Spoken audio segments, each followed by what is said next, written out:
I'm Chris Klein. I'm one of the co-founders and the CEO of Rachio.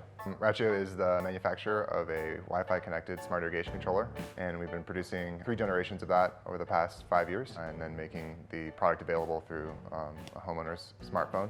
And then a lot of the things that we do in terms of adjusting watering schedules over seasons, doing things like the way that we actually water the lawn, allowing for deep soaking of watering, and a number of other things within the product make it really easy to use, super smart, and saves a lot of water. It was Denver Startup Weekend. It was actually the weekend right before the first Denver Startup Week. It started raining, and that was actually the first time it had rained in a long time in 2012. And as I was getting ready to go to Denver Startup Weekend, I was walking my dog and all the sprinkler systems were going off. It just felt like this was something that I really wanted to solve.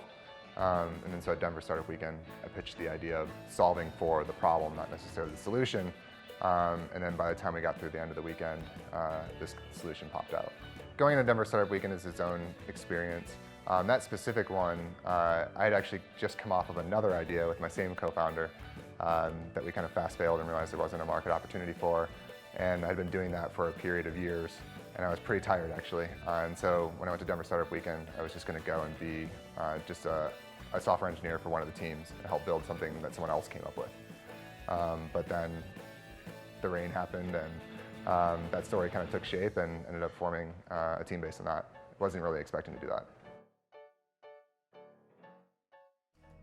How do I think for entrepreneurs, especially first-time entrepreneurs, it's really hard to scale what's in your head and what and how you know how to work, the way you know to operate, and then how do you actually make that into a company. I'm really good at building products. I don't know that this is the first time that I've actually tried building a company, and that's a very different experience and something that I, to be honest, wasn't prepared for. And now you kind of learn as you go through the 6 years of it. But that's been the hardest, right? Is going from someone that just knows how to make a product to actually being someone that has to run a company. Founders of startups, until I don't even know what size it is, you don't have the luxury of not participating in being in the details of a lot of different things throughout the company. That's your job. And so for me, it just means that it's a lot of hours and kind of like 2 jobs. When we shipped our first Gen 1, for example, we had a purchase order from Home Depot for 12,000 units. And in order to make the time, we tested 10. And one of them was defective. So it was a gamble that there was a 10% defect rate on the first 12,000 made. It turned out to be 20%. But we solved that problem by going in the store and changing out a lot of the controllers. So we essentially hired a service and then also ourselves. We took all the boxes to the service center, pulled every controller out of the box.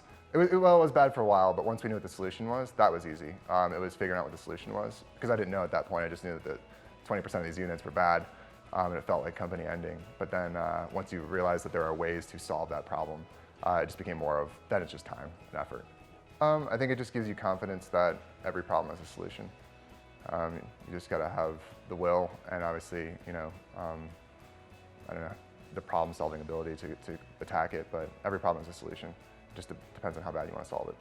Well, one, I love the city, and even what has changed in Denver over the 6-7 years that I've been at this type of businthis has been very cool to see. I mean, 7-8 years ago, everyone was talking about startups and building a startup, and now there's a lot of companies that have gone through the gauntlet and are actually viable. They're real companies, they're real startups, and it's just been great to see that environment grow here.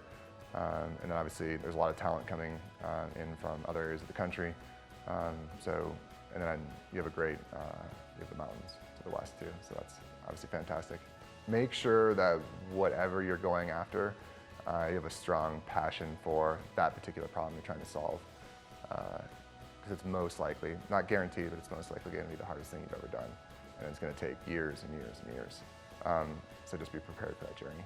Yeah, I think obviously it feels great to know that we've created a product that has saved 36 billion gallons of water.